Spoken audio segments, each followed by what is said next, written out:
Christophe Mallardet est coach de trail pour Fartech Coaching. Après avoir été un athlète Salomon de très haut niveau, il est maintenant accompagnateur de trailers pour que chacun puisse atteindre ses objectifs et il accompagne notamment des athlètes très connus que j'ai reçus sur le podcast comme Thibaut Barognan, Camille Bruyat ou encore un certain François Daen. Rien que ça. Je vous laisse avec ma conversation qui a eu lieu en live sur Café Trailer avec Christophe Mallardet. Bonne écoute. Bonsoir à tous, bonsoir Christophe, merci d'avoir accepté mon invitation. Comment vas-tu Christophe ? Bonsoir François, je vais bien, merci.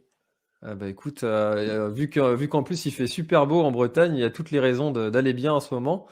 C'est quand même c'est une petite fraîcheur, mais ça va, on a de la chance. Ouais, c'était une belle journée aujourd'hui. Ouais, bon, alors Christophe, il y a une question traditionnelle sur le podcast, sur l'émission Café Trailer aussi, c'est que tu nous racontes ton premier trail. Premier trail, trail de Loudéac, trail des Serres à Loudéac, 99-2000, vers là. Ouais. J'ai fait une course sur route, ouais, c'est un vieux trail. Ça s'appelait déjà trail à cette époque-là ? Ouais, ça s'appelait trail, ouais, trail des Serres, des Cerfs.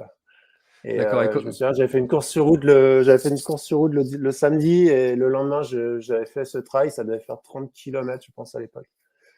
D'accord. Je m'étais perdu. Et j'avais bâché. tu l'avais bâché ? Ouais, je l'avais bâché, je m'étais perdu. Je crois que j'étais rentré, je devais être 2 ou 3, je crois, de la course. Et j'étais rentré à patte. Et puis j'avais fait du stop, je crois. Enfin, je sais plus trop, mais j'avais pas fini, ça c'est sûr. Ouais. D'accord. Et même en t'étant perdu, en bâchant, tu t'es dit, ce sport-là, c'est un sport qui me correspond, il faut que je remette un dossard très vite ? Ouais, carrément. Ouais. Déjà, je te dis, j'étais en pleine période athlée, course sur route. Et j'avais trouvé le temps de me dire, ah non, demain il y a un trail, il faut que j'aille voir à quoi ça ressemble, quoi. Donc effectivement, j'avais été faire ce trail. Du coup, j'étais pas préparé parce que là, pour le coup, je courais sur des 5000, 10 000. On me tapait 20-25 bandes dans la forêt, ça m'a fait un peu mal aux pattes en plus. Mais ouais, j'avais adoré ça. Ouais, bien sûr, j'avais adoré ça. Ouais. Et j'avais dans le coin de l'œil déjà ce qui se faisait à l'époque. Alors je te dirais, je pense vraiment que c'était même avant 2000, à mon avis. Ouais. D'accord. Et comment est-ce que tu as fait cette transition-là ? Parce que souvent, quand on est un coureur sur route d'athlée, on y reste quand même pendant longtemps. Pourquoi toi, tu as eu cette attirance vers le trail ? Parce que j'avais fait le tour sur route et sur piste.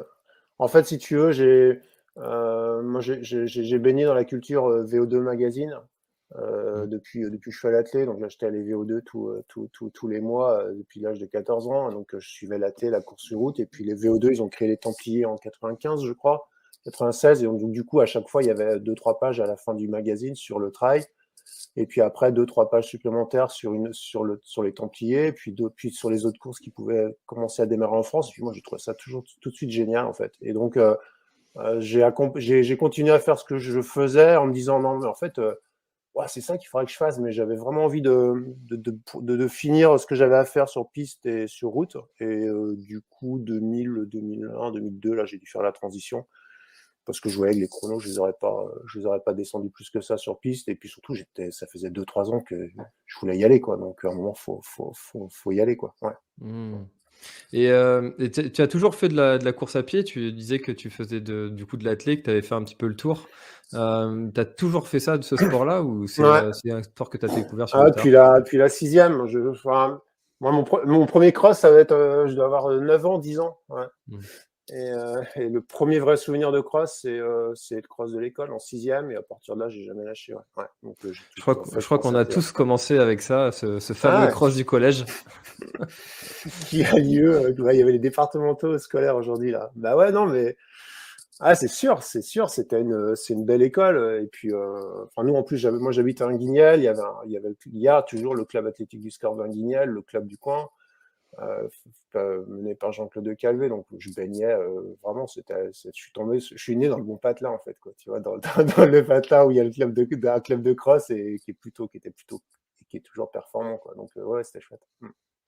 Ah, le cross, moi j'en ai des souvenirs assez rudes hein, parce que faut aller vite, il y a de la boue, euh, enfin bizarrement ça me correspond pas du tout et pourtant maintenant bon bah, voilà je me suis tourné aussi vers le trail mais les crosses c'était quelque chose de je trouvais de violent au collège en plus ça se tirait la bourre tout le temps avec les copains pour aller gagner pour impressionner les filles. Ah ouais, toi, t'impressionnes les filles en faisant du cross, Ah toi. ouais, Ouais, ouais, d'accord. c'était la compète, c'était celui qui avait la plus grosse, hein, c'était. Mm. Non, mais les crosses, c'est hyper violent. Ouais, c'est ça, je suis d'accord. Je pense qu'en charge de stress, ligne de départ d'un cross, je crois qu'il y a pas plus stressant. Moi, je l'ai vécu comme ça.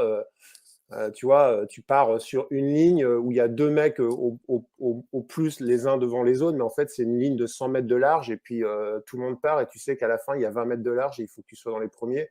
Coup de pistolet, ouais, c'est un truc qui est hyper stressant.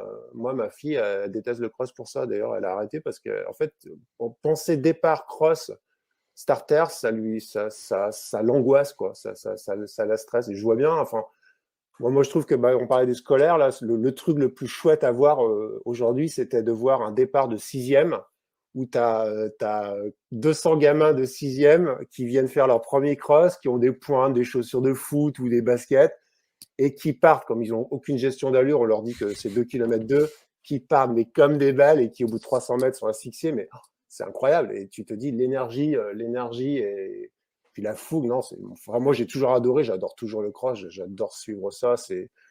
Moi, je suis moins l'athlète, mais le cross, pour moi, c'est le sport. Et puis en Bretagne, c'est la culture cross, l'histoire du cross, elle est incroyable, quoi. Donc non, non, je suis né et j'adore ce sport. Ouais. Hmm. Et cette D'ailleurs, discipline. les trails commencent, ou ça fait peut-être déjà quelques années qu'ils le font, mais ils font aussi des courses enfants. Je me souviens du trail de Guerre-les-Dents où les enfants ont l'occasion de courir avec François Daen qui est juste devant. Ouais. Là aussi, c'est pareil, ça part très très vite. Bon, pas au rythme de course de François, mais c'est vraiment super chouette à voir. Ouais, tu sais, Comment- je pense que François, il pourrait se faire latter par un 1000 mètres, par un minime sur 1000 mètres. Hein. Un minime garçon, ça vaut 2,41 en 1000. Je suis pas sûr qu'il y ait beaucoup de seniors qui courent à 2,41 en 1000. Hein. Donc, il faut faire quand même gaffe. ce serait beau à voir ça. Ouais, ce serait beau à voir. Alors tu disais que tu avais commencé par, les trails en Bretagne, et petit à petit, tu as voulu augmenter les distances et puis aller voir un peu ce qui se faisait en montagne? Ouais, bah, j'ai toujours été attiré aussi par la montagne. C'est ça qui m'a sûrement attiré dans l'idée de faire du trail endurance et la montagne. Ouais.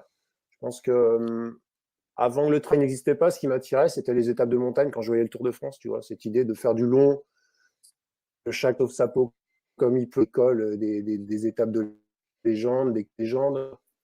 Et je trouve que le trail, il s'apparente un peu à ça, c'est-à-dire des étapes un peu magiques qui passent dans des dynamiques avec des cols à franchir où chacun est un peu livré à lui-même, des journées un peu dantesques. Ouais, voilà, c'était un peu mon idée que je me faisais du trail et que d'ailleurs j'ai comblé quoi, parce que je crois connaître pas mal les massifs aujourd'hui. J'ai couru beaucoup dans les massifs, un peu tous les massifs français. Et ouais, c'était pour ça que je voulais faire du trail, ouais, de courir dans la montagne. Ouais. C'était un peu, cette idée d'aventure quoi. Tu pars à l'aventure avec ton sac, et puis tu vas faire, une étape mythique? Ouais, exactement. Ouais. Et puis traverser des massifs, découvrir des massifs, faire des longues distances de ville à ville ou des grands tours. Enfin, ouais, pour moi, le trail, c'est la trace. Hein. Donc, c'est l'idée quand même d'avoir une trace un peu symbolique qui a du sens pour toi en tout cas. Et puis t'engager. D'ailleurs, là, quand tu me dis, le premier trail, c'est l'Oudéac, le deuxième ou le troisième, je suis parti direct faire la file à Aubrac, tu vois, le trail de l'Aubrac en hiver qui a Mmh. lieu en 2001, 2002. Parce qu'en fait, je me suis dit, ah non, ça va être génial, courir dans la neige l'hiver et tout, ça doit être chouette. Quoi. Voilà. Donc, non, j'ai tout de suite été attiré par l'idée d'aller faire des courses en dehors de la Bretagne et découvrir des chouettes choses. Enfin, j'aspirais à ça en tout cas. Et alors justement, tu fais partie de ces Bretons alors tu es pas le seul, mais il y en a quand même quelques-uns qui arrivent à aller performer en montagne. Je pense à David Pasquio, qui est à Jérôme Lucas. Enfin voilà, il y a eu Mathieu Craft aussi. Enfin voilà, il y a eu plein de coureurs bretons qui ont réussi à aller performer comme ça sur des courses de montagne. Toi, tu as fait partie des premiers. Comment est-ce que tu étais vu, reçu à cette époque-là parmi les montagnards qui, eux, devaient trouver bizarre de voir un Breton arriver et puis de performer? Ah, j'ai jamais conceptualisé le truc. Je me suis jamais dit que je partais avec un inconvénient en allant en montagne, tu vois. Bah, forcément, je m'y suis cassé les dents de nombreuses fois, mais je me suis jamais dit, ouais, je vais là-bas, mais j'ai aucune chance. Le marathon du Mont Blanc, c'est pas fait pour moi, parce qu'il y a de la montagne. Dans ce cas-là, j'y vais pas, quoi. Donc, non, non, moi, j'étais sûr d'une chose, c'est que je courais vite. Euh, j'avais un passé athlétique qui me faisait dire que j'avais des temps que j'avais rien à envier par rapport à tous les gars qui m'entouraient autour, en fait. Donc à partir de là, je me dis bon, voilà, je cours vite, je suis plutôt rustique, j'ai une culture croche, c'est courir en tout terrain. Bah voilà, maintenant il faut que je passe les heures et ça devrait le faire. Et puis finalement ça l'a fait. Et puis on avait cette culture avec, bah, pour le coup, avec David.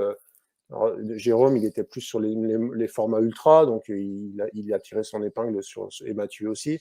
Avec David, on était quand même plus sur des formats marathon jusqu'à 70 bornes. David et moi, on était à 31, moins de 31 au 10 bornes, quoi, tu vois, donc 1h07 ou 1h08 au semi.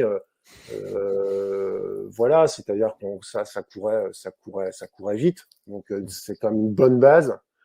Même si tu descends un peu moins bruyant, t'as que 3 descentes dans un marathon du Mont Blanc, donc tout le reste, tu peux quand même tirer ton avantage, quoi. Donc non, je me je suis jamais parti battu ou je me suis jamais dit ouais, bah non, j'habite en Bretagne, j'ai aucune chance. Après, je me suis rendu compte qu'effectivement, il y a des parcours hyper techniques où on était moins à notre avantage, mais tous les parcours de moyenne montagne, enfin, je veux dire, un Templier,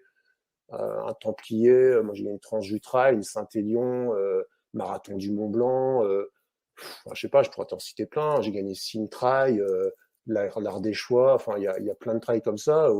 Bah t'y vas, t'as largement de quoi faire, quoi. Et t'es compétitif, hein.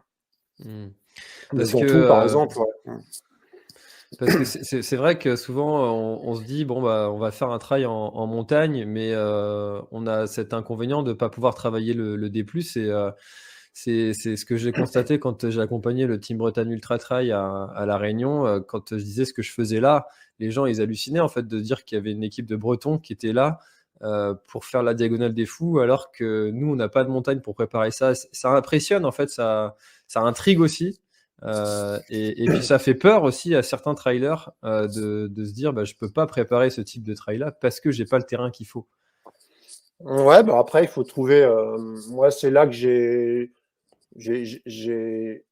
tourné autour de deux choses. J'ai inventé, entre guillemets, le up-down, quoi, en Bretagne. Le spot de Sainte-Barbe, Mm. je l'ai un peu découvert tout seul et je me suis fait un peu les pattes tout seul. Et puis après, il y a David qui est venu. Et puis après, c'est devenu un peu le lieu qui va bien pour faire l'updown. Mais voilà, ça, c'était en 2005, quoi, tu vois, où je me suis dit, bon, là, il va falloir quand même à un moment passer 1500 mètres sans marcher, quoi. Donc, tu fais 15 bosses et puis tu comprends que, ah ouais, d'accord, il faut que je marche, je cours comme ça.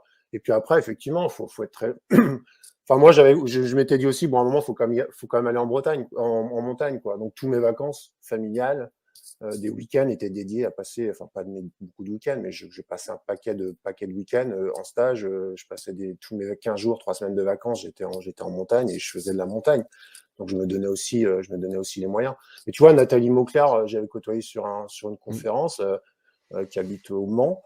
Euh, elle allait jamais en montagne, alors qu'elle a l'un des plus gros palmarès français en trail. Elle a gagné l'UTMB, enfin voilà, tu vois, championne du monde de trail. Et finalement, elle bougeait pas du Mans. Donc elle disait non, non, moi, faut aller, j'ai pas le temps d'aller faire un week-end de prépa en montagne, donc je reste dans les Alpes mancelles. Ça marche. Enfin, voilà. Après, là, moi, j'ai des gars qui sont allés à La Réunion, qui n'ont pas bougé de la Bretagne, hein, et qui ont réussi La Réunion. Donc, ouais, c'est pas, on peut se faciliter la vie en allant en montagne. On peut acquérir une expérience.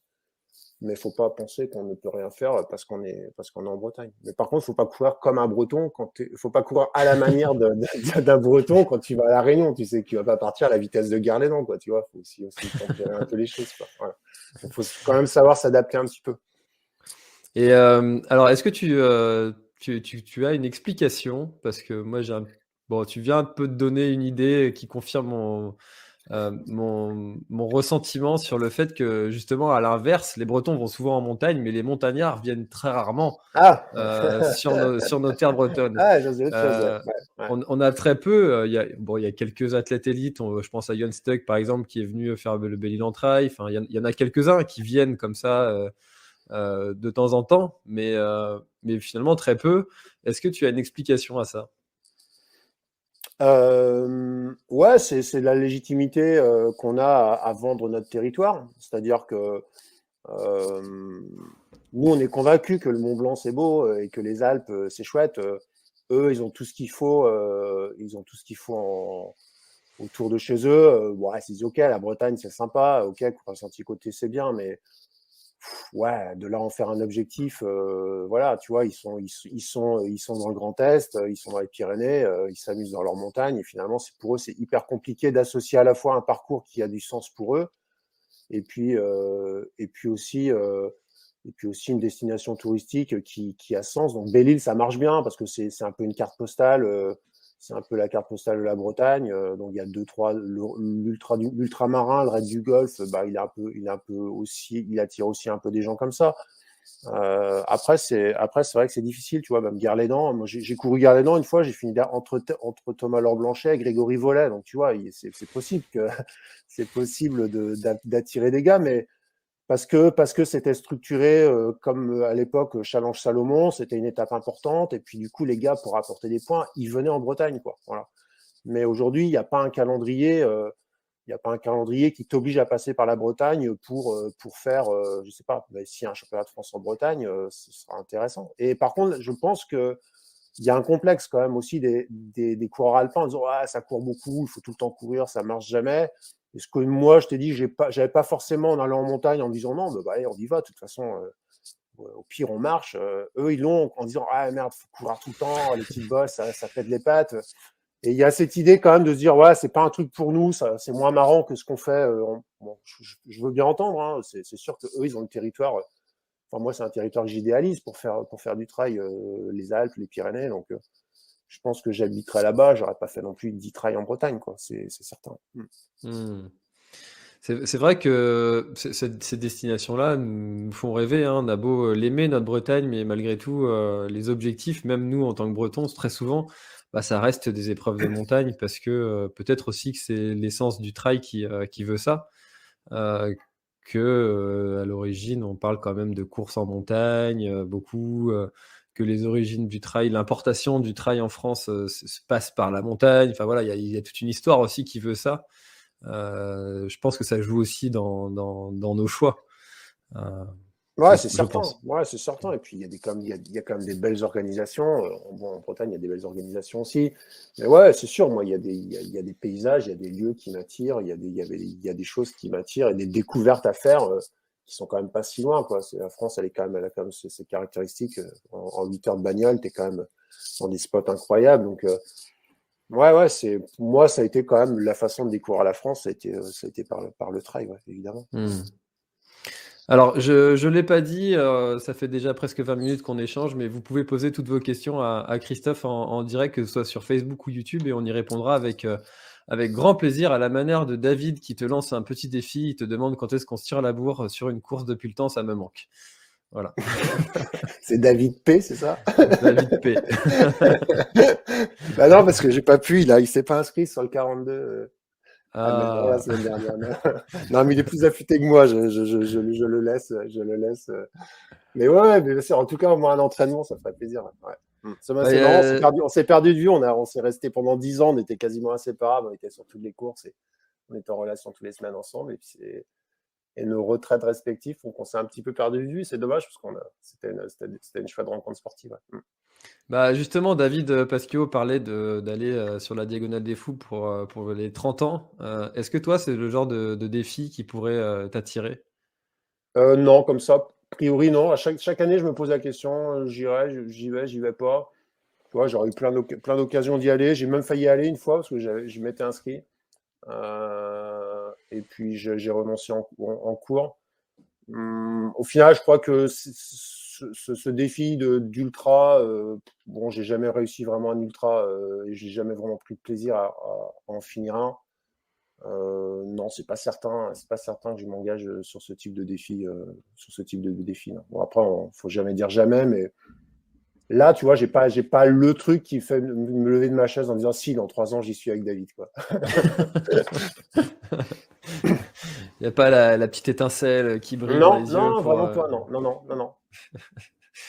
Bah, de toute façon, c'est vraiment, encore une fois, enfin, moi, je trouve que c'est pas vraiment un objectif en soi d'aller vers l'ultra. C'est génial pour tous ceux qui aiment ça, mais voilà, il y a pas que l'ultra dans la vie.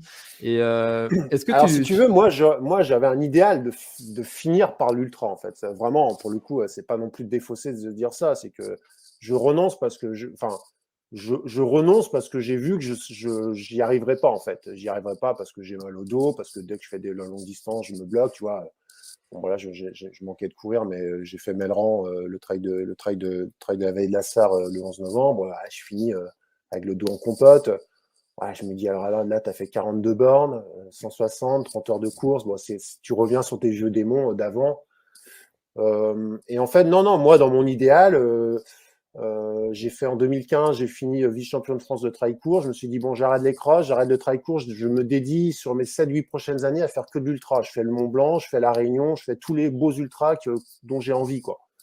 J'ai tellement galéré déjà faut faire les points entre Madère et tout pour aller à l'UTMB. J'ai fait l'UTMB, je l'ai bâché comme je l'avais déjà bâché. Et puis à chaque fois, Madère, j'ai galéré. Et en fait, à un moment, je me dis non, mais là, tu fais juste un chemin de croix. Tu prends aucun plaisir. Et puis finalement, tu t'accroches à un idéal de fin de carrière que j'aurais aimé avoir, mais que j'atteindrai pas ou que j'atteindrai dans quelque chose qui est moche, quoi. À la fois pas de la perf, à la fois que de la souffrance, zéro plaisir, à vomir sur le bord du chemin et tout.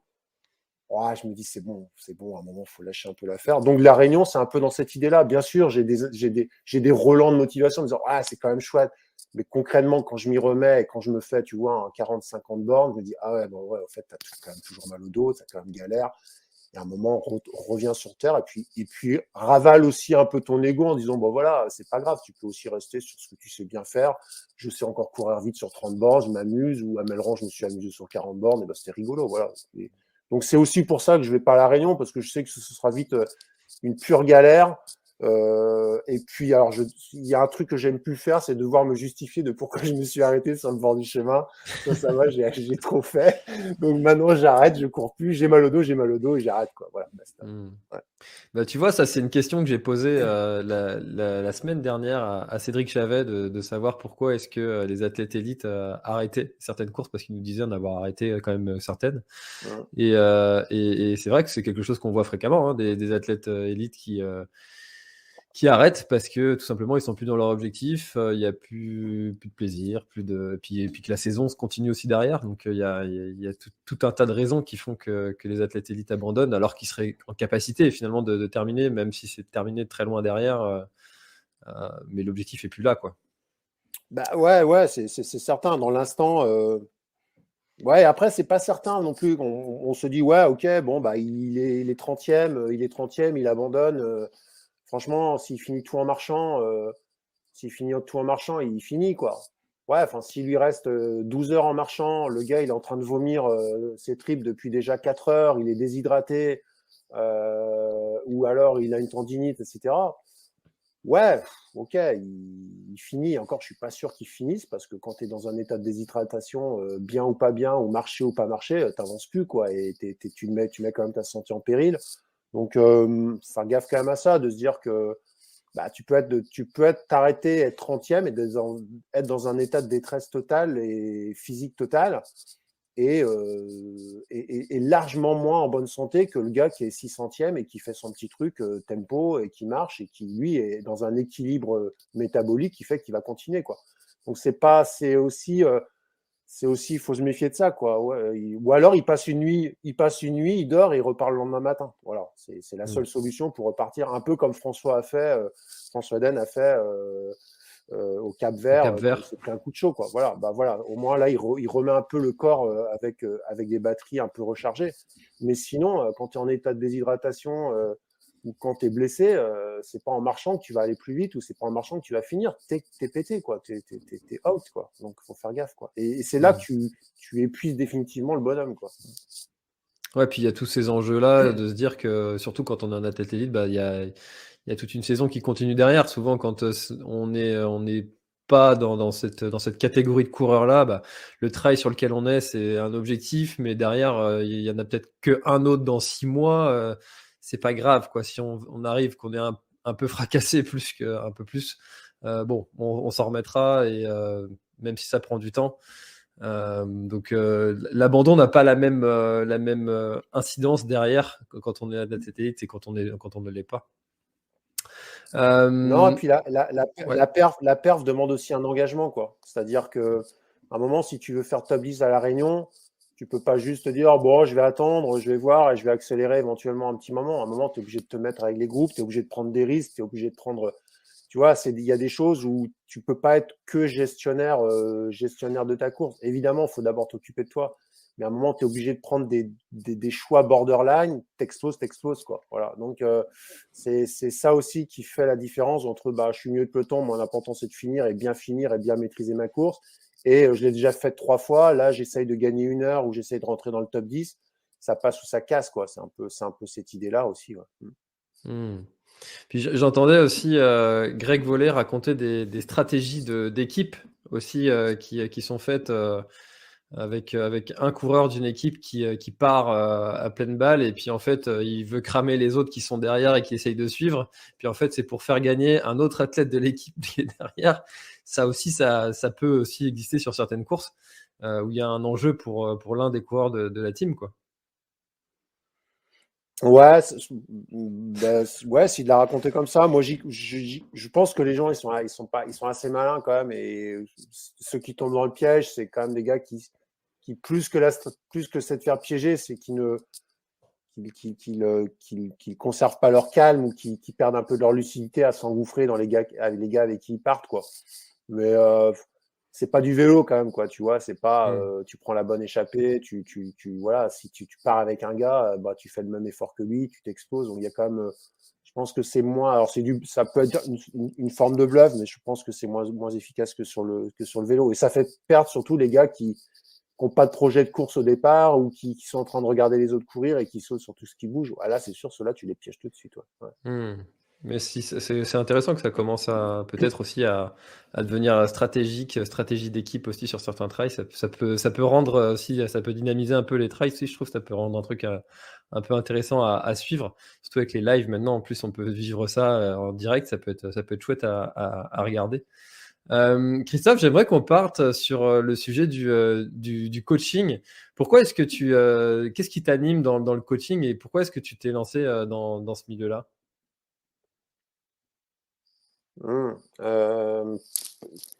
Qu'est-ce qui m'anime, qu'est-ce qui m'a toujours animé. Euh, je crois que j'ai autant aimé m'entraîner que courir, que gagner en fait. Voilà. Donc j'ai aimé beaucoup la compétition, j'ai aimé gagner, j'ai aimé faire des résultats, mais j'ai aimé aussi comprendre le chemin qui me menait à ça et le chemin qu'il fallait que j'emprunte pour réussir ça. Donc je me suis quasiment tout le temps entraîné tout seul. J'ai toujours écrit mes plans d'entraînement. J'ai toujours aimé lire des bouquins sur l'entraînement, sur les prépas d'athlètes, etc. Donc en fait, ça a été toujours. Je me suis pas confié à un entraîneur et j'y allais pas juste pour gagner. Il y avait bon, je gagnais pas, mais j'analysais derrière, je me remettais en question et en fait, j'ai adoré ce cheminement personnel sur tout mon parcours et assez vite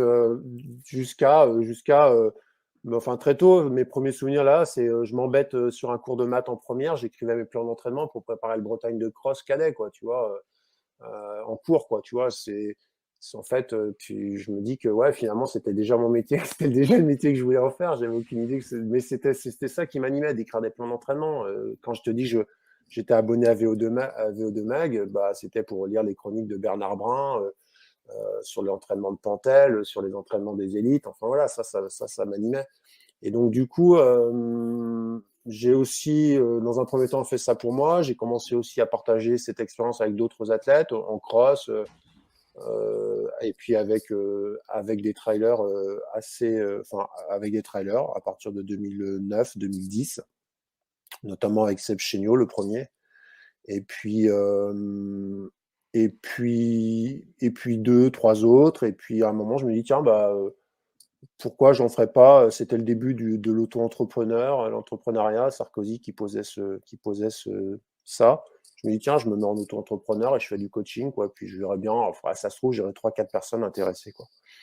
Et puis finalement, j'en ai eu un petit peu plus. Et puis bah, ce qui m'a motivé après dans ce projet professionnel, parce qu'aujourd'hui, je fais que ça, bah, c'est les projets perso, quoi. C'est les gens qui se présentent en disant, ouais, bon, alors là, moi, ouais, bon, je te dis, hein, je suis nul, hein, mais franchement, j'ai un rêve. Ça fait 5 ans que ça me chauffe. Mais là, je sens que je suis pas taillé pour le faire tout seul. J'ai besoin de quelqu'un et j'ai envie de faire ça, quoi. Voilà. Bah, t'as l'impression quand même d'être utile. T'as l'impression que le gars, il a une envie folle et puis il est en train d'avoir les yeux qui brillent. Il te contacte. Bah ouais, t'es trop. Enfin, à la fois t'es flatté et puis à la fois tu te dis bah ok ouais ah ouais si ça te fait plaisir ouais ça peut être vraiment sympa et puis en même temps tu dis ah ouais quand même tu veux vraiment faire ça c'est chaud quoi. Mais bon le sous-titre de ma boîte c'est extraordinaire accessible quoi. Les gens viennent avec un extraordinaire et parfois ils viennent pas avec un extraordinaire, ils me demandent de refaire ce qu'ils ont déjà fait. Ça souvent c'est des anciens élites qui ont perdu de la vitesse et qui se disent bon allez il faut que je trouve un entraîneur qui me relance. Mais en fait, ils ont plus rien d'extraordinaire en fait. Ils sont en train de me raconter qu'ils aimeraient faire ce qu'ils ont déjà fait ou que c'était super ce qu'ils ont fait à la Réunion en 2010. Ouais, mais là on est en 2021, garçon. C'est quoi tes rêves? Ouais, c'est que j'aimerais bien refaire. Oui, non, mais les nouveaux rêves, les nouveaux trucs. Mais en fait, il n'y a plus rien. Il est sec. Et ça, c'est dur. Et puis ça, souvent, c'est pas du bon coaching. Et souvent, ça matche pas vite. Ou c'est le gars, il est ancré dans des souvenirs et puis il se projette plus dans des nouveaux projets. Mais pour le coup, pour revenir aux autres, bah, les autres viennent avec un extraordinaire, peut-être pas beaucoup d'expertise, mais en tout cas une motivation de dingo. Et moi, j'essaye de rendre les trucs accessibles, quoi, de leur dire bah, ça évite, ça serait pas mal. Je te propose qu'on travaille comme ça, c'est quoi ton passé? Puis on essaye d'associer les deux, puis d'aller vers ça. Donc moi, j'essaye de rendre accessible l'extraordinaire du gars. Et en trail, c'est assez. Curieusement, en trail, c'est pas si compliqué que ça. Voilà, je pète mon business, mais non, parce qu'en fait, les courses, elles sont aussi gigantesques qu'elles sont. Il faut de l'endurance, il faut de la volonté, il faut pas être blessé, il faut être un peu malin, savoir gérer. Quand on fait de l'ultra, il faut savoir avoir un estomac hyper solide et jamais vomir. Bon, bah déjà, une fois que tu sais faire tout ça, ma foi, bah déjà, il faut le faire, tout ça. Mais ma foi, tu peux aller parce que les courses, bah, tu as un ravito tous les 15-20 bornes, tu peux dormir de temps en temps, tu as des barrières horaires qui potentiellement te ramènent quand même à la maison. Donc, tu vois, c'est aussi des courses qui sont c'est balisé, tu as du matériel obligatoire, tu as les secours si tu arrives un pépin. Donc, c'est quand même. L'organisation te rend aussi ton extraordinaire accessible. Moi, je le rends accessible, mais l'organisateur aussi. Il y a tout un, tout un microcosme qui donne aux rêves des personnes un côté accessible et finalement finissent en héros au stade de la Redoute, quoi. Donc, il faut pas. Voilà, c'est quelque chose.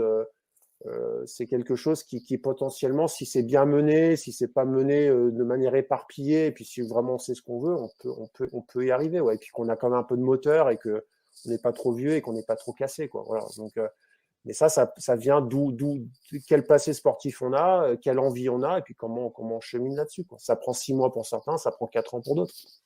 Mais en tout cas, moi, pour répondre à ta question, bah, c'est ça qui est passionnant, c'est le projet perso de chaque personne. Ouais.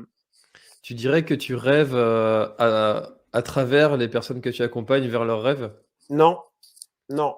Moi, j'ai mes propres rêves. J'ai mes propres rêves et j'essaye de les mener.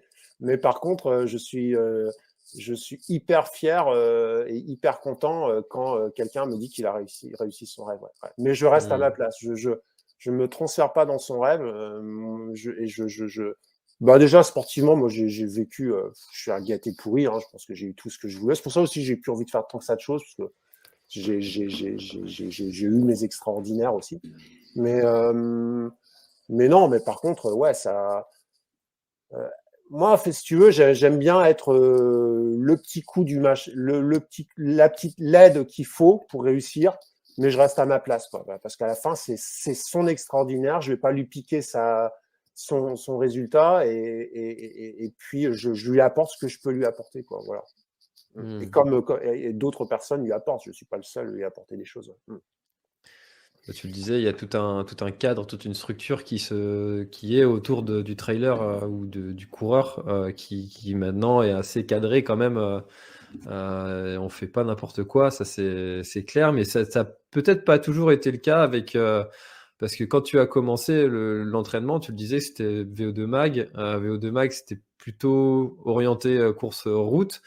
Euh, Toi, tu as vécu, enfin, tu as connu finalement la création des plans d'entraînement de Hum, trail. C'est vrai qu'avant, on sortait des plans qui étaient vraiment issus des plans qu'on connaissait sur des courses longues type marathon. ouais. Est-ce que toi, tu as vraiment travaillé sur cette différence entre trail et route? Ah bah ouais, évidemment, évidemment, ouais. Ouais, moi aussi, je suis parti sur l'idée que bon, bah là, c'est un peu plus long qu'un marathon, donc on s'entraîne un peu plus qu'un marathon.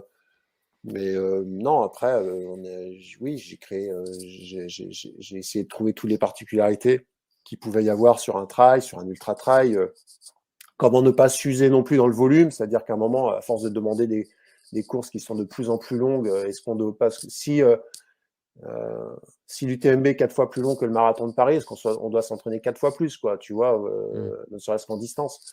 Et là, on ne parle pas de distance, en temps, c'est 8 fois plus long. Donc, c'est surtout se dire bah, comment à un moment on est capable de faire face aux exigences de ce type de course en ayant un entraînement raisonnable ou qui reste dans l'acceptable sans rogner son intégrité physique et en étant compétitif. Donc, il y a quand même des choses essentielles, c'est qu'il y a quand même une base de physio qui existe toujours, qui existe pour le vélo, pour les Ironman, pour le marathon, pour la piste. Voilà, il y a quand même des sollicitations d'une manière, selon comment tu l'as fait, tu sollicites telle ou telle filière. Donc ça, tu peux quand même te poser là-dessus. Et après, c'est comment tu les adaptes aux exigences de ta discipline. Et la spécificité d'un trailer, c'est de savoir courir en tout terrain. En termes physiques, c'est de ne pas perdre, d'avoir de la force et en tout cas de la conserver au fil des heures. D'un point de vue technique, d'un point de vue technique, c'est d'avoir une vraie compétence technique selon les terrains. Et technique ou tactique, c'est d'avoir un vrai pacing, c'est-à-dire savoir se gérer dans le temps, ne pas partir trop vite, etc. Savoir s'alimenter, savoir résister au fil des heures aux contraintes musculaires. Donc, il y a tout un panel que tu dois développer qui n'est pas. C'est beaucoup d'adaptation, en fait, le trail, parce que déjà, les parcours sont toujours différents. Alors qu'un marathon, tu prépares le marathon de Paris, New York, Amsterdam, tu fais une prépa de marathon, c'est hyper standard, en fait. Donc, c'est comment. Enfin, moi, je fais souvent ce résumé-là. C'est quand tu es un marathonien, tu es une belle berline qui va vite avec un régulateur de vitesse. Voilà. Et donc, tu vas sur l'autoroute, tu le mets à 130, consommation, tu restes à 130, à la fin, tu arrives à l'heure pile que tu avais prévu et il n'y a pas de sauf panne sèche, tu arrives. Si tu mets cette même berline pour faire le marathon du Mont Blanc ou l'UTMB, tu comprends bien que dès que la première piste, la berline, elle va vite caler, ou ses rapports vont exploser, ou en tout cas même le châssis, il va rester en route. Donc l'idée, c'est de dire, bon, il faut être un 4x4. Il faut être capable de passer partout en mode SUV, avoir plusieurs rapports de course, plusieurs rapports en montée. Est-ce que je marche? Est-ce que je cours? Est-ce que je trottine? Comment je gère mon régime moteur, quel que soit le dénivelé qui arrive. Est-ce que malgré le régime moteur, je consomme beaucoup d'énergie ou je suis en mode éco parce que je fais un ultra? Comment physiquement, un coureur à pied qui fait du marathon, il court sur route, il court sur un plan qui va du A vers le B et sur un plan toujours linéaire.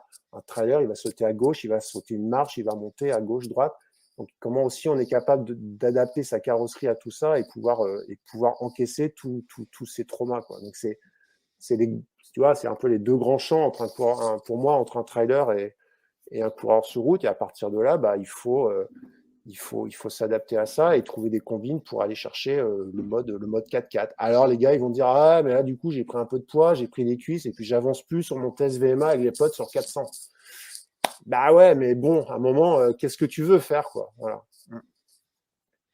C'est marrant parce que tout à l'heure tu disais que entraîner un trailer finalement c'était assez simple, mais dans la définition que tu viens de faire de l'entraînement route versus l'entraînement trail a l'air d'être quand même beaucoup plus compliqué avec beaucoup plus de paramètres à gérer différents. Tu parlais de la durée, de la gestion de course, qui est souvent plus longue, de l'alimentation, du matériel. Enfin voilà, il y a quand même plus de paramètres à gérer et en plus, on a, même si les plans d'entraînement, voilà, maintenant on commence à connaître un peu mieux, on a quand même de recul sur les techniques de plan d'entraînement que sur marathon où tu le disais, c'est très cadré, très structuré et il Ouais, n'y a pas bien grand-chose sûr. qui change, quoi. Et puis c'est plus facile de codifier ce que tu fais parce que tu es sur une piste et sur la route, tu as tes allures. Bon, bah, tu as ta montre GPS qui te donne les choses. Alors, je disais pas que c'était facile d'entraîner, je disais que c'était facile d'atteindre ses objectifs. Il y avait une certaine facilité à atteindre ses objectifs si on se donnait les moyens, et puis si à un moment, parce que malgré le fait qu'on peut croire que le Tour du Mont Blanc, ça reste extraordinaire, mais ça reste dans le domaine du possible. Après, effectivement, il faut quand même s'adapter. Faut quand même s'adapter aux contraintes que demande l'UTMB et il faut se mettre en adéquation avec ce que demande l'UTMB, quoi. Et du coup, là, c'est vrai que c'est une stratégie d'entraînement. Il y a une stratégie d'entraînement qui doit être axée aux exigences de la compétition, et à la particularité de la compétition. Alors justement, l'une des particularités du trail et notamment plus généralement de la course à pied et même de tous les sports, c'est la nécessité de faire du renforcement musculaire. Et je te le disais juste avant de commencer notre échange, j'ai dû prendre en photo la page 8 du, du livre parce que ma Très beau livre, femme... ça, ouais. Très très beau livre. Ouais. Parce que ma femme est en train de faire le Fit Run Challenge 100 jours et elle est au jour 8. Voilà. On vous souhaite un bon courage à ma femme. Tous dans les commentaires, je veux c'était bon courage à ma femme dans ce défi qui reprend la course à pied après une grossesse. Ah, et Et puis qui a, le jour 8, c'est pas le plus facile, hein. Ouais. c'est un ours, Ours mal léché, Ouais, c'est ça. c'est raide, ouais. Donc voilà, après une grossesse, eh bien, elle a eu besoin, après un an de stop de course à pied, elle a eu besoin de se refaire un peu une santé musculaire et elle a choisi de passer par ce livre. Est-ce que tu peux nous raconter l'histoire de la création de ce bouquin? Ouais, alors, à la base, c'était pas l'idée. L'idée, c'était pas d'en faire un livre. L'idée, c'était de répondre. L'idée, c'était de créer des contenus d'entraînement pour les athlètes que l'on encadrait avec Diego.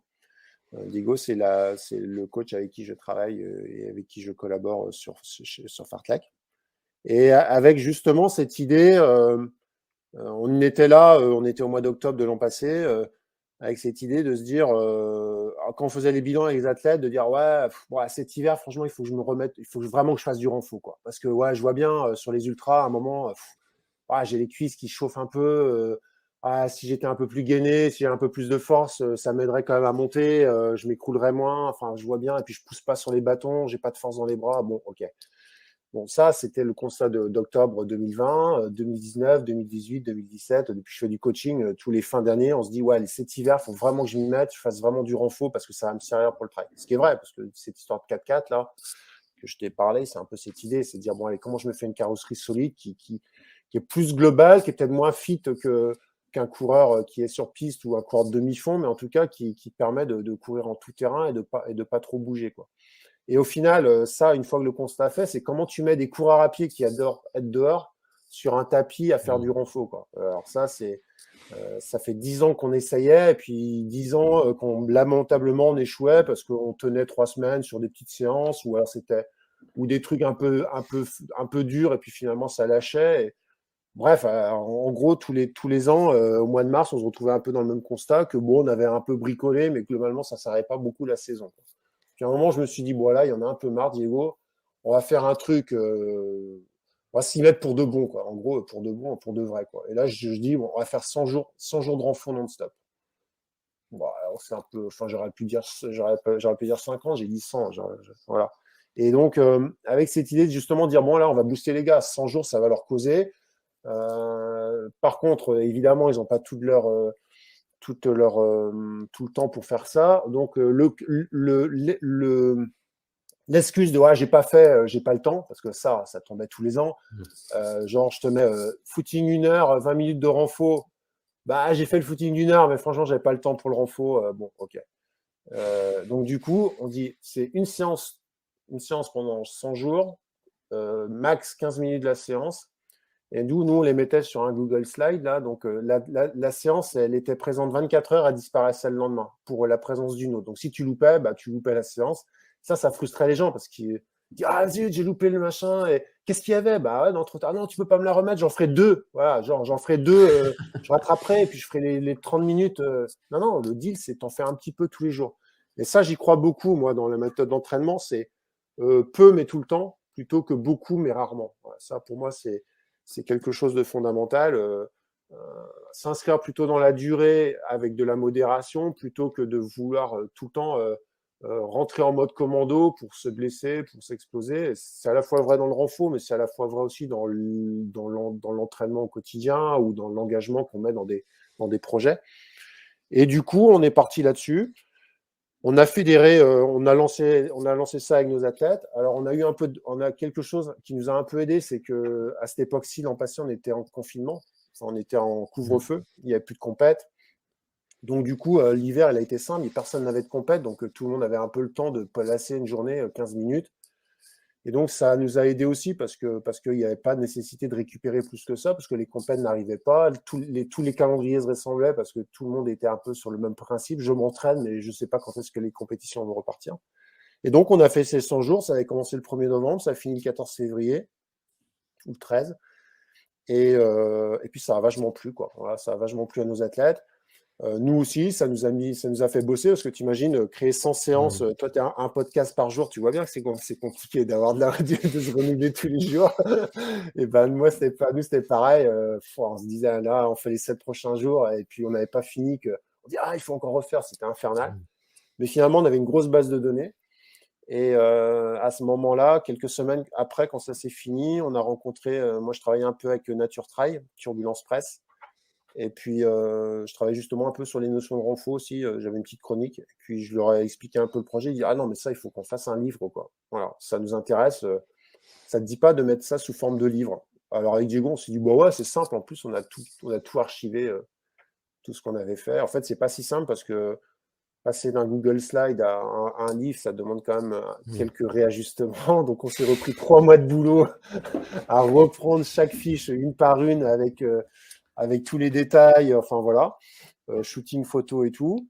Et au final, on est content de cet effort. Voilà, on est content parce que c'est un bouquin qui a 100 séances, qui fait 225 pages, qui est quand même, tu vois, bien agencé, des belles photos, une séance différente à chaque fois, il y a une continuité dans le travail. On est content aussi parce il est parti en édition le 23 septembre. On avait tiré 2000 exemplaires qui sont partis. On refait un tirage là, tu vois. Donc 2000 exemplaires, c'est beau. Ouais. Donc on repart sur 2000 là. Donc, c'est best-seller. Quasi. Hein. Ouais, mais je crois que le best-seller en France, c'est à partir de 500 exemplaires, quelque chose comme ça. C'est déjà beau. Hein. Je pense que c'est un peu plus quand même. Mais en tout cas, ouais, non, on est content. Ça a du succès. Les gens sont contents de le faire. Et on a des bons retours. Et puis nous, du coup, maintenant, c'est un bon outil de travail aussi au quotidien pour travailler avec les athlètes que j'en suis. Et c'est un travail de fond qu'on a fait pendant quand même, du coup, 6 mois et qui va nous servir quelques temps. Et surtout, ça Voilà, c'est une méthode qui n'a pas été juste pensée, elle a été testée, elle a été approuvée par les athlètes. Il y a des feedbacks d'athlètes qui cette année te disent ouais, franchement, cet hiver, le travail qu'on a fait cet hiver, il m'a vraiment servi en travail, j'étais solide. On a bien vu qu'il y a aussi eu moins de blessures au reste de la saison parce que les gars, ils étaient beaucoup plus adaptés à la charge, ils avaient un corps un peu plus solide qui encaissait plus des charges de travail, donc beaucoup moins de blessures sur la saison. Donc nous aussi, en tant que coach, on a vu le réel bénéfice de ce travail. Et du coup, ouais, on est fiers de le porter, ce bouquin, ce livre. Et puis s'il peut aider d'autres personnes à avancer. Et puis se trouver, parce que je crois qu'il n'y a pas un coureur qui n'a pas cette idée de se dire ouais, il faudrait quand même que je m'y mette un peu au renfort. Parce que je vois bien que, bon, mais en fait, on ne sait pas trop comment arriver. Souvent, c'est je tape renfort sur YouTube. Soit je tombe sur un mec qui fait du crossfit qui est gaulé comme Zeus et du coup, tu as l'air ridicule. Ou soit c'est une nana qui fait du yoga et tu essaies de faire les assouplissements avec elle, mais tu oublies tout de suite et tu te sens ridicule au bout du troisième mouvement et puis tu lâches vite l'affaire, quoi. Et c'est souvent mal dimensionné. Puis en plus, c'est pas forcément adapté aux coureurs. Là aussi, nous, on a notre culture de coureur, de course à pied, de trail. Et donc, du coup, les charges de travail, les orientations, elles sont aussi dans cette idée de bon, un coureur à pied, il a des petits bras, il ne sait pas faire des pompes le plus souvent. C'est pas grave, on rigole avec les pompes, mais on en fait quand même. Par contre, on sait qu'on a besoin de d'ischios, de fessiers solides, de mollets qui ont une bonne élasticité. On travaille ça parce que pour le coureur, c'est vachement important. Et puis des cuisses, travail de l'excentrique pour de quadriceps, travail de excentrique quadriceps pour le trailer. Voilà, on introduit ça aussi. Ce qui fait que voilà, quand on finit le livre, on est quand même assez solide, assez gainé et on peut aller loin sans avoir pris beaucoup, parce qu'on fait tout avec le poids du corps, donc sans avoir pris non plus beaucoup de masse musculaire ou même pas de masse musculaire, mais en tout cas de la force, ouais, c'est certain. Ouais.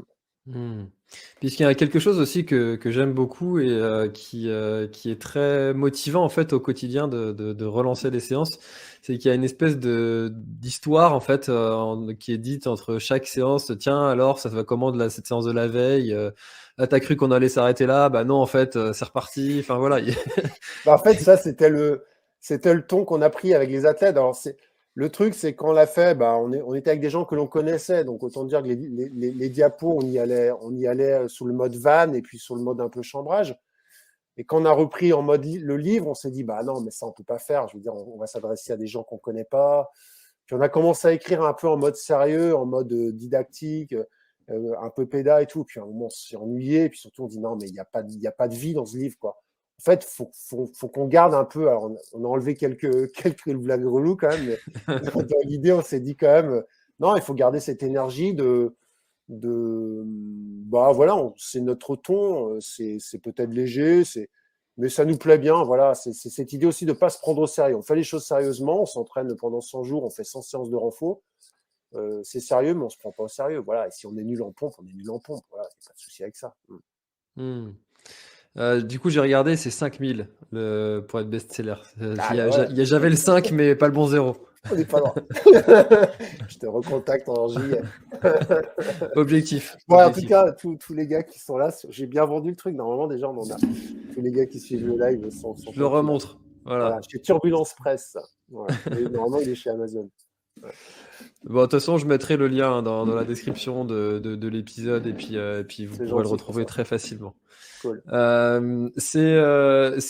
doit être quelque chose de très gratifiant. Alors, d'écrire quand tu sors ton premier livre, toi, c'est pas le premier. Est-ce que tu penses continuer comme ça à écrire des bouquins sur l'entraînement, sur le trail, peut-être que vu le succès de ce livre-là, tu as peut-être eu d'autres idées de bouquins à sortir, même si ça demande quand même beaucoup de travail, comme tu l'as dit.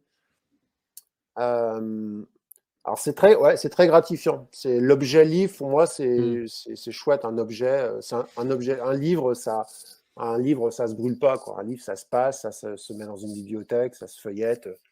Donc oui, moi l'objet livre il est chouette quand tu reçois tes 25 parce qu'un un auteur a 25 ou 20 ou 25 livres gratuits. Donc quand tu reçois ton carton de 20-25 livres que tu vois que voilà il est en forme, ça fait 6 mois qu'il est dessus. Ouais, c'est hyper gratifiant, ouais, ça c'est sûr. Donc ça c'est le troisième livre que je sors. Le premier c'était sur guide du trail et de la course nature, j'avais fait ça chez Chiron. Deuxième c'était un un livre topo que j'avais fait c'est François qui coordonnait la collection. J'avais fait ça sur des traces en Bretagne. Et puis ce dernier. En refaire, bah écoute, je vais pas te dire non parce que j'ai un truc qui me titille la tête, mais, euh, mais ça demande une énergie de fou. Mm. C'est pas une activité économique, très clairement. C'est-à-dire que un auteur, même à 5000 exemplaires, il va pas vivre de ça à l'année. Donc il faut quand même bosser à côté. Donc ce qui veut dire que il faut du temps, il faut accorder du temps à un livre, du temps de réflexion, de rédaction. Et ce temps-là, tu fais pas autre chose. Donc il faut aussi faut avoir du temps d'aider. Il faut être disponible pour ça. Donc là, c'était bien parce qu'on était deux. C'était sympa aussi de faire la coédition et la coécriture avec Diego, ça c'était chouette, c'était une belle aventure de le travailler à deux. Repartir sur un projet perso, ouais, ça demande un peu de temps. Ouais. Mm. Bah, c'est sûr que ça demande un temps fou.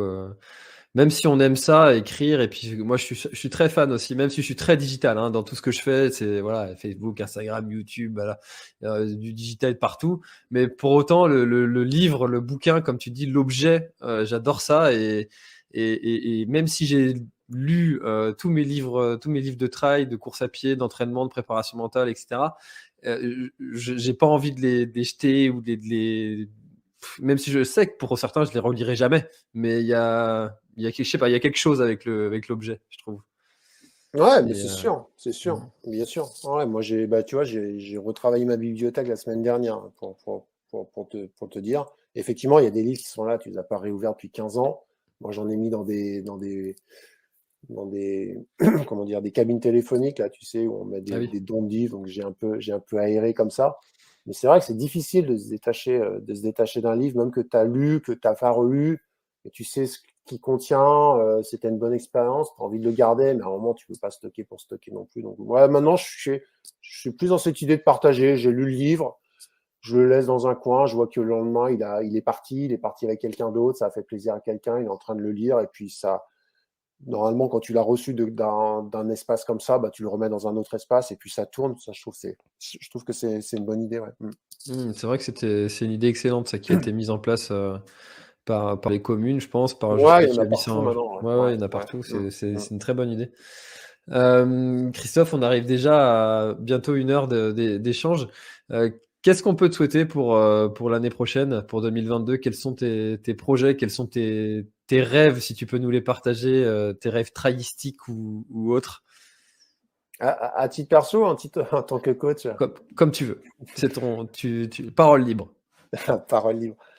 Bah écoute, je trouve que 2021 n'est pas fini, mais parce que je pense à Diego aussi. Enfin, du coup, j'ai été bien gâté cette année. Voilà. On a eu des beaux résultats, on a eu ce livre, on a eu une belle reconnaissance de notre travail sans en faire.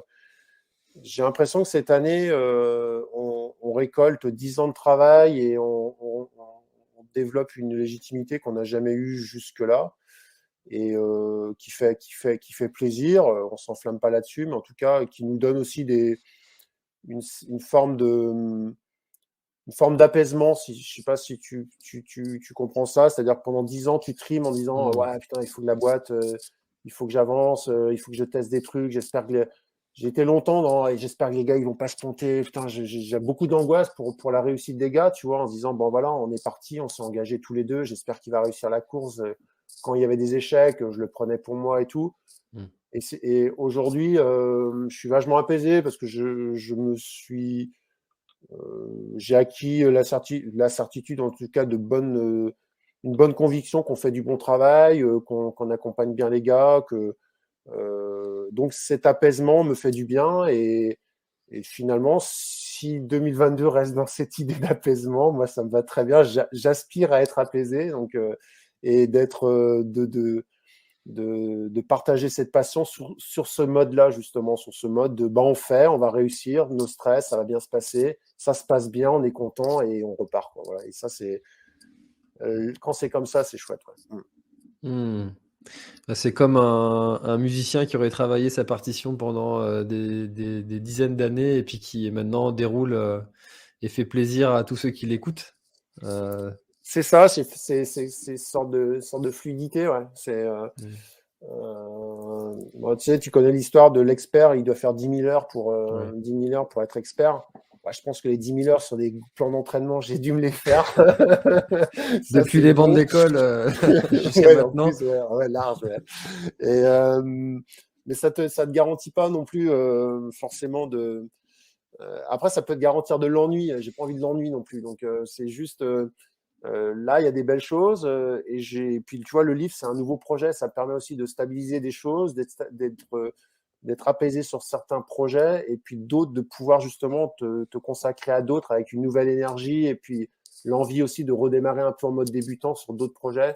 Donc ça c'est bien. Alors que jusque-là, j'ai pas trop levé la tête en fait. J'étais surtout focus sur coaching, et bah là, ça y est, je m'aère. Et c'est aussi des grandes décisions de se dire j'arrête de grandir. Tu vois, avec Diego, on a arrêté de prendre des coachés pendant un an là. On a notre groupe pour 2022. On part avec ce groupe-là, et pas de manière hermétique, mais on se dit voilà, maintenant on travaille bien avec les gens qu'on a. On arrête de s'agrandir. Tous les demandes, elles nous passionnent, mais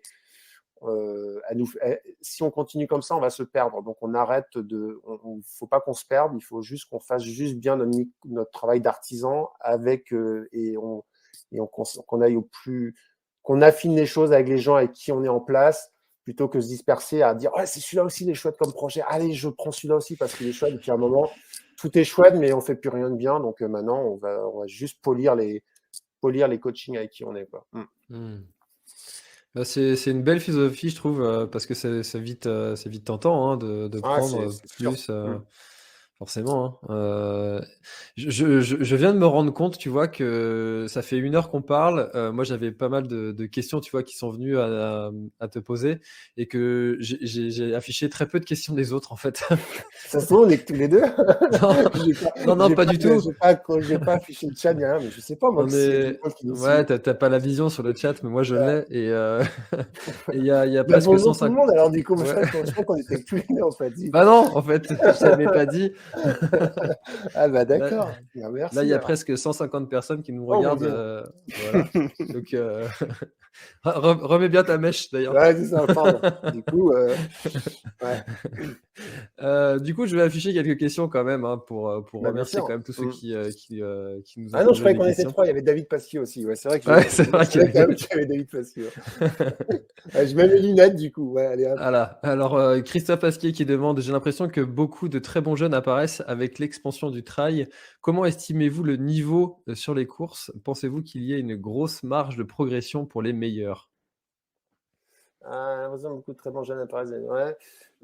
Euh, Moi, mon constat, c'est il y a plus de densité, il y a plus de spécialisation. Donc, ça veut dire, bah voilà, avant, il y a 10 ans, le top 10, il y avait 10 mecs en une demi-heure. Maintenant, il y en a 30, quoi. Voilà. Un gars qui était performant sur 42, il pouvait aussi, à la Kylian, passer sur un 100 bornes, et puis s'il était fort, il était fort, et il revenait sur un 25, il était fort. Alors qu'aujourd'hui, bah, t'es fort sur 42, tu te retrouves avec des gars qui font du 100, t'as quand même des difficultés t'as quand même des difficultés à exister. Donc il y a ça. Et donc il y a des formats qui sont vraiment aujourd'hui très très dédiés aux jeunes. Je faisais le constat quand je regardais Sierra Zinal, par exemple, les résultats de Sierra Zinal cette année. Je me suis amusé à le regarder. Il n'y a plus de master, en fait. C'est des jeunes des années 90, 2000, quoi. Et en fait, c'est des formats 30 bornes où voilà, qui sont hyper élitistes, et il faut avoir moins de 30 ans, et à 25 ans, tu es très performant, quoi. Et après, on retrouve des constantes sur l'UTMB, c'est un peu plus varié, quoi. Voilà. Et puis après, sur le niveau, moi, c'est là où alors, je suis mal placé pour en parler, parce que si je dis le niveau n'a pas évolué depuis 10-12 ans, à dire bah ouais, c'est normal, tu penses que il y a 12 ans, tu avais déjà le niveau. Mais moi, force est de constater qu'il y a 10 ans, Kylian, il était déjà là. Ludo Pomeray, je me souviens, a fait 3 au Ventoux derrière François Den et Ludo Pomeray, tu vois, des gars en 2009. Donc ça fait 12 ans.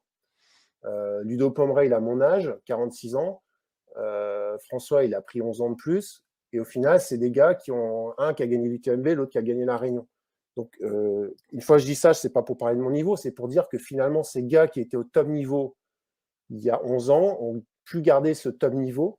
Et finalement, il n'y a pas tant que ça de gars qui ont pu les bouger, ou en tout cas qui ne les bougent pas encore aujourd'hui. Kylian, quand il s'y remet, il est devant. Et Kylian, il gagne l'UTMB en 2010, je crois. Donc pareil, il y a 11 ans.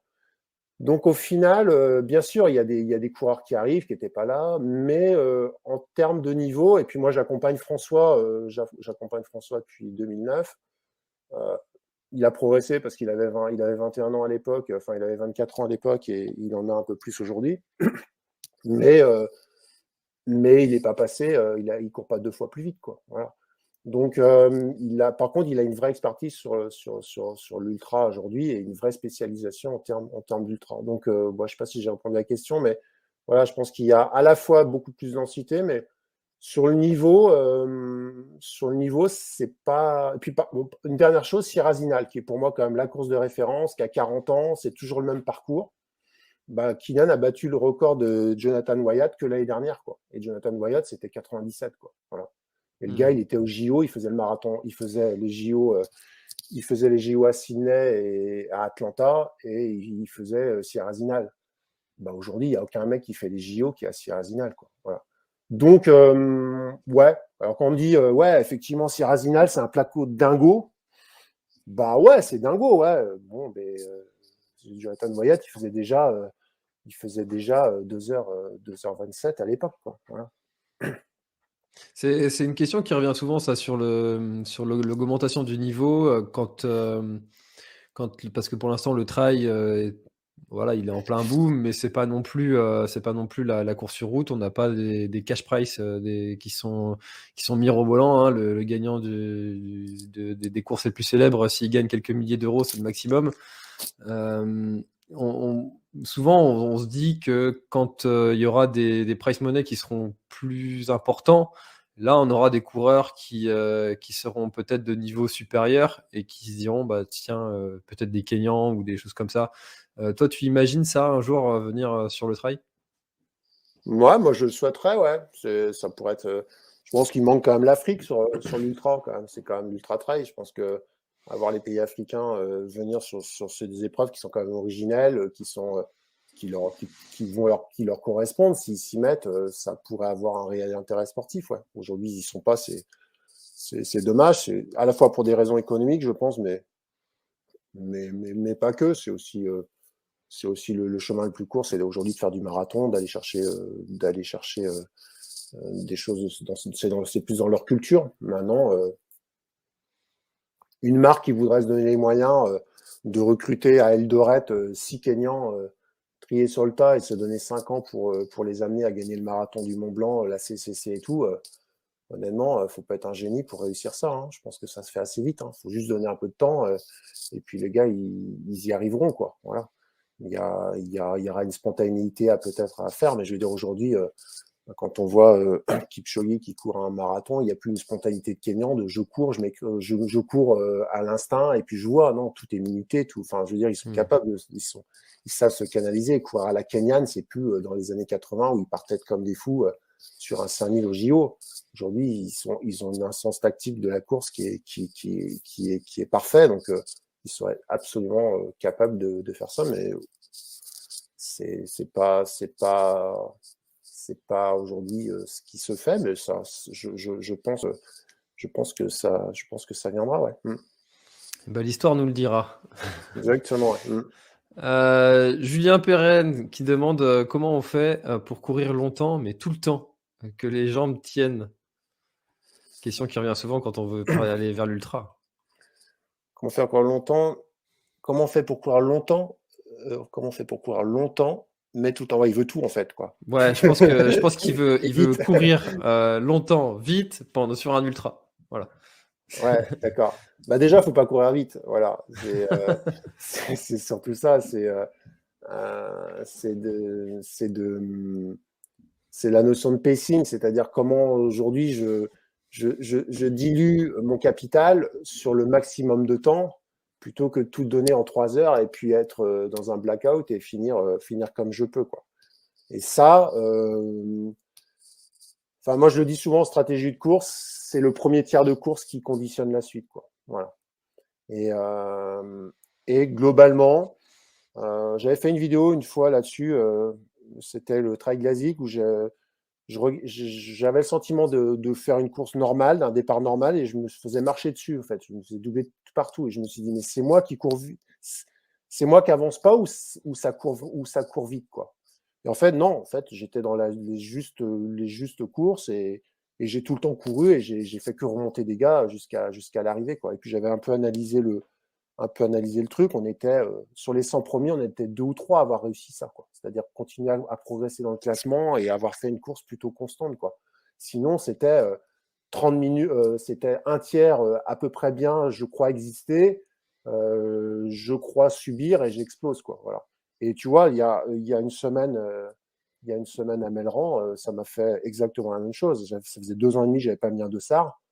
Bah, pendant la première heure, je me suis dit, mais là, ça va vite quand même pour faire 40 bornes. Et tu vois, je me dis, mais non, mais reste dans ce que tu sais faire. De toute façon, si tu vas avec eux, tu vas partir trop vite, quoi. Donc, je suis resté, au moins, quand tu n'as plus trop de talent, tu gardes ton expérience, quoi. Tu dis, bon, allez, joue sur l'expérience, attends un peu, tu verras bien. Et effectivement, ça a marché encore, quoi. C'est, à bout du premier tiers, bah, déjà, tu vois les premières défaillances, tu vois les gars qui marchent, tu vois les gars Et au final, donc pour courir longtemps, c'est déjà pas se saborder tout de suite, quoi. Voilà. Et le premier tiers de course, c'est fondamental pour ça. Donc c'est vraiment se canaliser, avoir un projet de course au départ, connaître ses intensités de course au départ, ou avoir le feeling de c'est garder les dents, qu'est-ce que je dois faire sur mon premier tiers. Et premier tiers, première moitié. Après, bah, si on a installé ça, tout est possible sur la seconde partie. On n'a pas les jambes, bah, on continue comme ça, et puis bah, on a bien fait de pas partir fort. On a les jambes, et ben on met une dynamique en place, et puis là la dynamique, elle est sympa, hein, c'est Pac-Man, hein, donc on rattrape que des gars, quoi. Et moi, je dis souvent ça aux athlètes, je préfère avoir une discussion le lundi, de me dire, ouais, putain, je suis trop content, mais j'aurais peut-être pu faire 5 minutes de mieux, parce qu'en fait, il a l'impression de ne pas être parti assez vite, mais il a fait que rattraper des gens. Et puis à la fin, il dit, ouais, si j'étais parti un peu plus vite, plutôt que, ouais, franchement, j'étais bien, quoi. Non, mais je te jure, les 20 premiers kilomètres, mais je volais, quoi. Ouais, mais tu sais qu'il y en avait 50. Ouais, et du coup, bah, 40, j'ai bâché. Bah voilà, bon, bah, c'est ça. Donc courir longtemps, mais tout le temps, c'est déjà partir dans des allures raisonnables, être patient, ne pas regarder les autres courir, mais se canaliser, et puis attendre le premier tiers, voire la première moitié. Et là, on commence à avoir raison. Pas beaucoup avant, en fait, hein. Mmh. Je rigolais parce que je l'ai tellement entendu ou tellement eu cette conversation de: «Ah j'étais bien au début pourtant je sais pas ce qui s'est passé». Sur la TDS, je m'étais dit un truc, si je me fais pas doubler dans les descentes au début, c'est que je vais trop vite et ça m'a bien réussi. Bon malheureusement la course a été arrêtée pour les raisons qu'on connaît Mmh. mais c'était une petite stratégie, mentale pour me dire, si je vais trop vite ou pas et ça m'avait plutôt bien marché. Donc ouais, mais c'est vrai que c'est un problème ça, c'est de savoir, tenir, les chevaux qui ont envie de partir, quoi. Bah ouais, c'est sûr. Mmh. Allez, 2 petites dernières questions. C'est, avec, Denis Lebouille. Salut Denis, qui demande toujours un plaisir de ses approches du run, Christophe. Beaucoup d'ex bons cyclistes performent en trail. Doubler les sports est-il un gain de résultats positifs dans la durée? On parle d'entraînement croisé là un peu. Ouais, ouais, ouais. Oui, je pense. Ouais, oui, enfin, c'est pas que je pense, j'en suis convaincu, évidemment, ouais. Ouais. Ouais, moi j'ai du mal à. J'ai des gens qui aiment pas le vélo, hein, dans les gars que j'entraîne. J'en ai convaincu beaucoup et j'en ai converti beaucoup, heureusement. Mais quand j'ai les quelques rares athlètes où le support c'est la course à pied, uniquement la course à pied, c'est vite compliqué de commencer à monter en volume parce qu'il y a quand même des séquelles, on prend des risques sur les séances, sur certaines séances. Enchaîner des volumes à pied, ça passe, hein, ça peut passer un certain temps, et puis à un moment, on ne se comprend pas pourquoi on est tout le temps blessé. Je trouve que le vélo, ça permet de continuer un travail intéressant d'endurance. On peut aussi faire de la force. Parfois, moi, des gars blessés, je leur fais faire de la PMA sur le vélo au lieu d'aller se flinguer le mollet à faire de la VMA en nature. Donc, il y a quand même des avantages à croiser et aménager un peu le physique de personnes qui peuvent avoir des fragilités. Après, j'entends bien que le vélo, c'est un peu technique, il faut avoir de l'affinité avec et parfois ça met un peu de temps, quoi. Mais en tout cas, d'un point de vue, dans un premier temps, d'un point de vue protection ou pour se ménager, pour aller loin et pour durer dans le temps, je pense que les deux sont importants. Surtout si on fait de l'ultra. Ouais.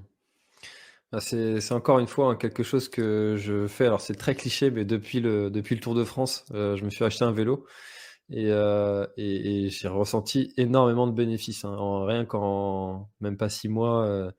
Et ouais, enfin moi en plus c'est juste génial, quoi. Je pensais vraiment jamais dire ça un jour. Hein. Ouais, Ah ouais. ça c'est compliqué. L'affinité avec le vélo, elle se décrète pas trop parce que il y en a qui aiment, il y en a qui détestent, il y en a qui ont peur. Voilà. Mais ouais, quand on aime, après, ça peut être vraiment, ça peut être vraiment chouette. Ouais. C'est vrai que Puis après, ça le peut vélo, être ça peut être aussi risqué. du VTT, hein, voilà. Ouais. Le VTT en termes de récup, c'est plus compliqué quand même. Mais pour un trailer, le VTT, ça permet quand même de faire de bonnes séances. Ou quelqu'un qui aime pas le technique, c'est que de la route. Et ben, la route, ça aide à faire de l'endurance, à faire d'autres choses. Donc, on fait pas la même chose avec un VTT et un vélo de route. Mais ouais, avoir la solution vélo, même le home trainer, hein, moi ça m'a dépanné sur des blessures mollets de pouvoir continuer une prépa en allant sur le home trainer, quoi. Je déteste le home trainer, je hais le home trainer, mais mine de rien, quand tu sais que tu fais 30 minutes ou 40 minutes, que tu continues ta prépa et que tu seras opérationnel dans 15 jours parce qu'à côté tu fais les soins pour le mollet, bah tu fais le taf, hein, et tu sais que t'as pas de coupure, quoi. C'est sûr qu'on est en plus de plus en plus vers ça, de ne pas stopper complètement une activité, mais plutôt de l'adapter et puis d'aller vers des pratiques qui seront pas douloureuses pour la zone qui est endommagée. Je n'ai pas vraiment le bon mot, mais on comprend. Dernière question. Est-ce que tu as prévu d'encadrer un stage en Bretagne au premier semestre 2022 ? À vrai dire, non. J'ai trop de boulot, donc les stages que j'encadre, je fais des stages avec les athlètes que j'ai. Donc on fait un stage en Bretagne, mais ça va être avec les athlètes que l'on coach chez Fartlek en janvier. Là, on est sur Kistinic. Mais du coup, non, les moments un peu encadrés, là, je le fais un peu avec Cœur de Bretagne sur des soirées ou des matinées où on fait une sortie sur un des parcours de Cœur de Bretagne. Mais un week-end complet, pour l'instant, j'ai pas prévu. Et puis, j'ai pas forcément l'idée d'en faire un. Non, même pas en 2022, je crois pas. Non, parce que les week-ends, ils s'enchaînent, parce que j'ai une organisation familiale qui fait que j'ai pas non plus tous mes week-ends open bar. Et du coup, faut aller à l'essentiel. Ouais, je suis désolé, Moustique. Bon, écoute, merci beaucoup Christophe. Je remontre le livre encore une fois, Fit Run Challenge 100 jours de Renfo-Trail pour tous les coureurs. Voilà. Ah, toi aussi tu l'as ? C'est marrant. Ouais, ça. je l'ai acheté, ouais. Bon, merci beaucoup Christophe. Merci beaucoup à tous ceux qui étaient présents dans l'espace commentaire. On était très nombreux ce soir. Ça fait vraiment plaisir de voir que Café Trailer et que Christophe, tu as intéressé les invités. Donc, merci beaucoup encore une fois d'avoir participé à l'émission et puis à très très bientôt. Ah écoute, c'est une invitation, ça, c'est ça. Mois de janvier peut-être. À très très bientôt, François. Ça marche. Salut, bonne soirée. Ciao. Cet épisode est maintenant terminé, merci de l'avoir écouté jusqu'au bout et si vous êtes encore là, c'est sûrement qu'il vous a plu, alors n'hésitez pas à le faire savoir autour de vous, c'est la meilleure façon de faire connaître le podcast L'Instinct Outdoor. Parlez-en, partagez les épisodes, merci beaucoup pour votre fidélité et à très très bientôt dans un prochain épisode.